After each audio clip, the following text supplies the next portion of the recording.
kaldag na. Neutral, drive, sera, segunda, low gear. So yun ang problema, shift shock tsaka kaldag ng transmission.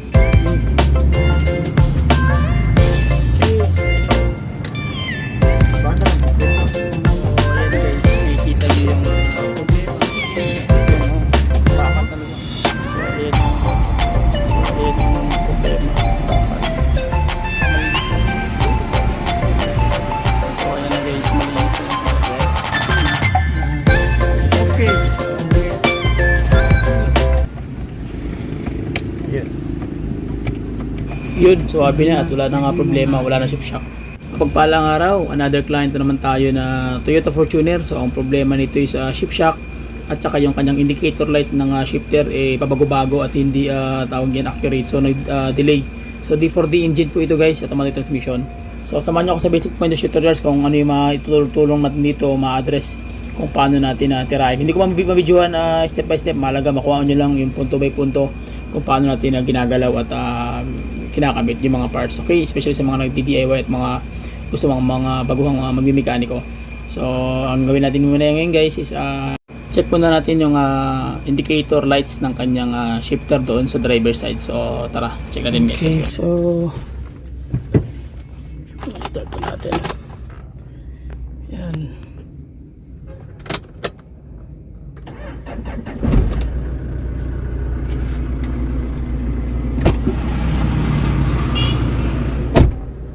Gawin na natin guys, same procedure pa rin. So park mo yung reverse, yun may kaldag na, neutral, drive, sera, segunda, low gear, yun segunda. Problema rin yung niya cable. Kaya yan cable. Kaya kumakaldag.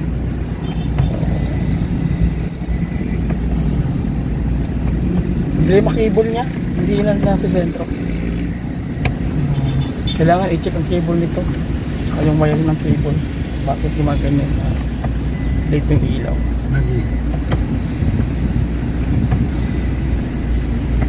Lakas sa kaldag, no?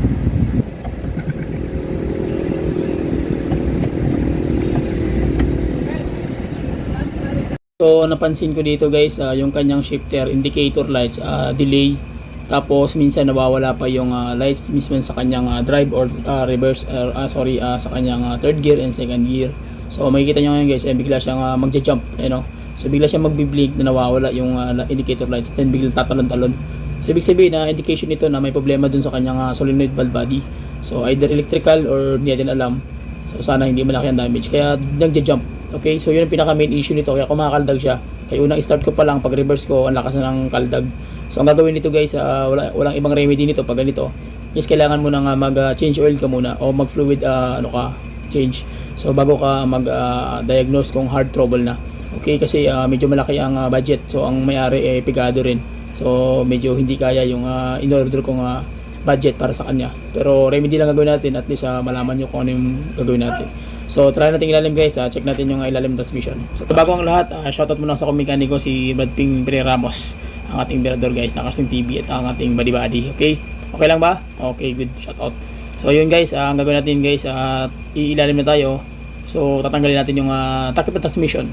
Okay? So ganyan talaga yan, pag mga transmission, wag agad nga magpa-suggest na overhaul. Kasi kung magpag-suggest ka ng overhaul, malay mo, fluid lang pala o magawa pa ng paraan. So at least hanggat ma-remedy, gawan na ng remedy. So kaya po yung iba kasing ibang mekaniko talagang binababa agad yan lahat. So although tama man din yun, pero syempre magdidepende tayo sa budget ng may-ari, kasi kung hindi nangyari, tumatambak yung mga sasakyan sa harapan ng ating shop. So ayaw natin maging mangyari yun. Kaya at long as possible na makaya natin ma-remedyohan natin. Pero pag hindi talaga kaya, so saka tayo magpapalit ng transmission o mag-undergo ng overhaul. Okay? So let's start. Tara, let's go. Okay, so ayan guys, hindi ko na videoan yung pagtanggal ng yung pinakatakip ng cover ng valve body ng automatic transmission. So makikita nyo dito yung kanyang fluid, no? So kulay dark white. So ibig sabihin yung fluid na nalagay dito, mamaya pakita ko sa inyo kung ano yung magiging kalalabasan. So hindi siya ATF, kasi kung ATF to dapat dark red or dark pink, pero kung mas ano na yan is pinkish dapat ang kulay ng ATF. Okay, so makikita nyo ngayon dito guys, yung patak ng fluid is talagang tagilid.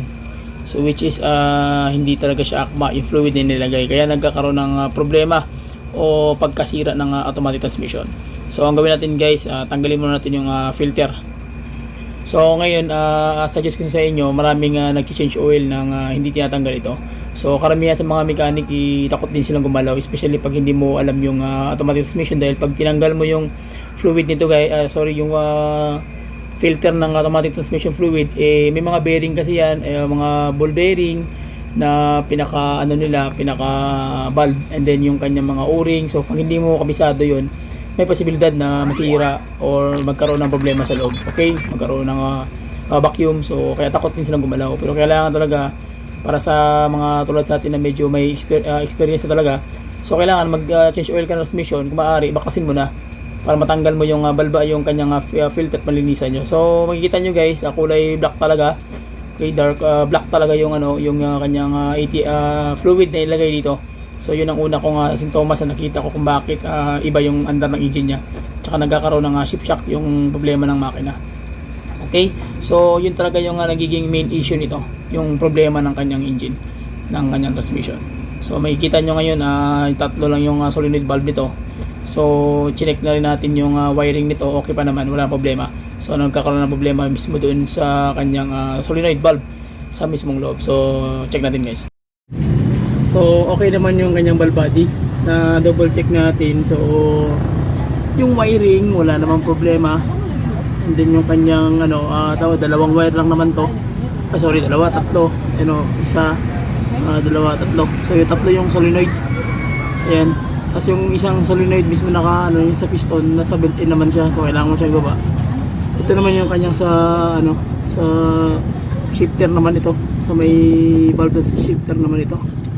Ayan, naglalaro yung either drive or 4th gear, 5th gear, ito sa automatic na yan.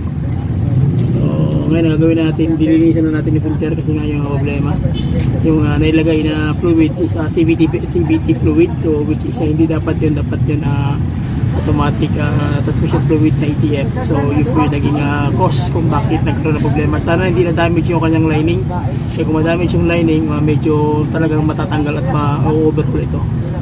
So yun po yung mga basic pointers, tutorials kung bakit kailangan mag-ingat po talaga sa mga ganitong cases na transmission, dahil pag nagkamali kayo ng lagay, sigurado masakit yung ulo, dahil kailangan mo na siyang i-overhaul kung ang lining masira. So okay, so check natin guys yung system din sa kanyang filter kung okay ba. Let's go. Mura magkuha ni boss kaning oil sa engine gibutang ani. Oh, ayan oh. So yung fluid na nalagay nila iba. Ayan oh, tingnan mo yung bara. So ibig sabihin yung fluid na nailagay dito guys, hindi talaga sa kanya. Kita mo yung hindi siya ATF ang nailagay. So iba talaga yung nalagay, kaya naglo-low power. So kita mo naman yan, yung kulay ng parang fluid siya na langis. Para siyang langis siya nailagay. So iba talaga yung fluid niya. Kaya sa mga nagdi-DIY, so kailangan alam nyo talaga yung fluid na inilalagay nyo. Kailangan meron kayong background o talaga nag-research kayo bago nyo ibuhos, kasi ito DIY lang ginawa ng may-ari. Siya lang ang nagtira. Hindi siguro, nagtanong siguro siya sa ibang mekaniko, pero ang nangyari yun nga, mali yung pagkalagay ng fluid. CVT ang nailagay na parang hindi ko maintindihan kung bakit kulay black siya. Oh, para siyang oil, parang oil na ordinary na hindi ko maintindihan guys. Yan, kita nyo ba nagbara na mismo yung mga sa ilalim. Yan, nagbara na. So talagang may problema. Okay, so sige, linisin muna natin, tapos pati yung ilalim dililisan natin para sure po talaga na matanggal yung dumi.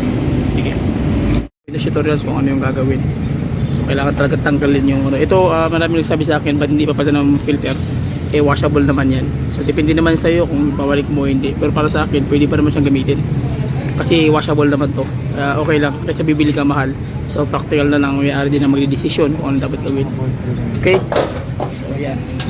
Tapos ito pa, tingnan mo yung ano, yung kapal ng dumi. Magnet yun, grabe. Magnet. So, sobrang dami na ng bakal niyan. Ito rin. Ayan o. Kita mo yan. Ito rin. So, ibig sabihin, yung bakal niya, sana, puno na siya ng dumi. Sumudikit yun siya. Ayan o. Bakal talaga. Hindi bakal yan. Ano yung magnet. Ayan. So, yan ang nagiging problema. Okay?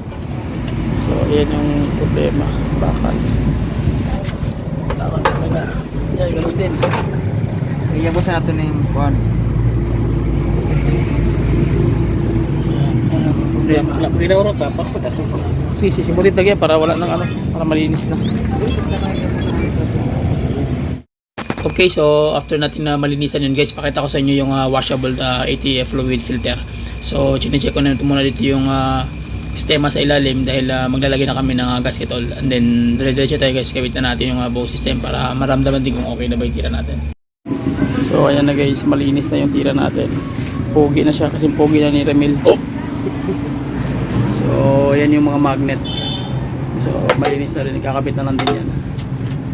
So sa mga nagbaba sa akin about sa ano, ayan o. So di ba, washable. So hahanginan pa yan para totally matanggal talaga yung ano. Okay, so dito naman tayo. Ayan, magkakabit na tayo ng ano, sealant gasket all. Ayan. Para ito yung nakabit doon.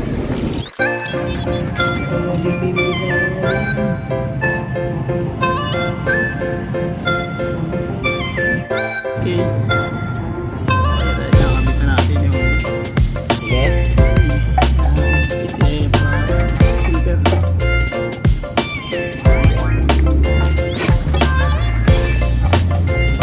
Mura magkitawal lang sa ano ba? Mura magkitawal. Ay, mura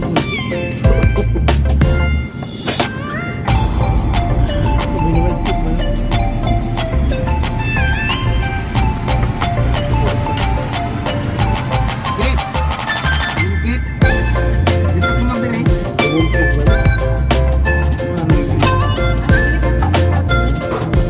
Okay, makayang papa. Isa. Oo, galing-galingan.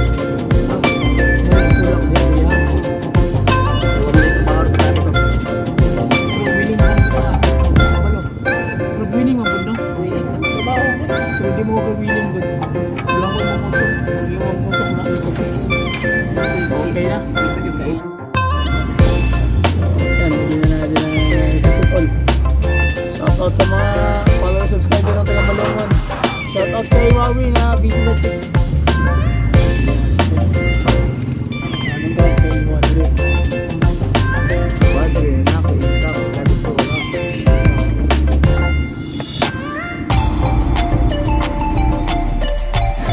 Okay. So guys, kakabit na natin yung ano.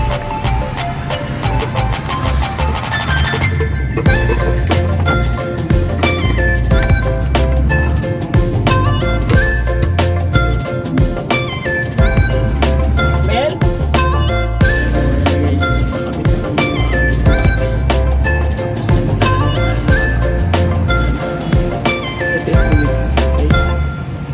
Okay, so check na natin yung ilalim. So far okay naman yung pagkakabit at wala na siyang dapat mang ilagay.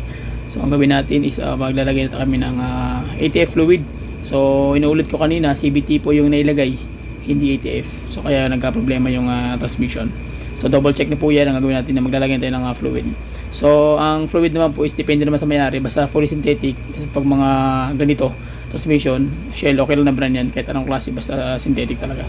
And then after that yun guys, papanalin natin yung makina, pakiramdaman natin kung ano yung babalik ko ba yung shift shock at yung kanyang tatawag na yung indicator lights kung magbabago ba o same pa rin yung ano system, kasi nga maraming metal na sira doon sa loob. So sana makarecover siya. So kung makarecover siya, di panalo na. So magagamit pa ng may-ari, kasi ang suggestion ko nga is i-overhaul talaga yon. Pero yung may-ari pigado or kumaga malaki daw gagastusin, so hindi siya nakapag-prepare. So sige, check natin guys para makita natin kung anong lalabas. Tara. So ayan guys, low gear, second, third, drive, and then neutral, and then reverse. dead part. So sa procedure pa rin hanggang malagyan yung kanyang buong valve body. Okay, malagyan ng fluid. So medyo umokay na yung kanyang shifter.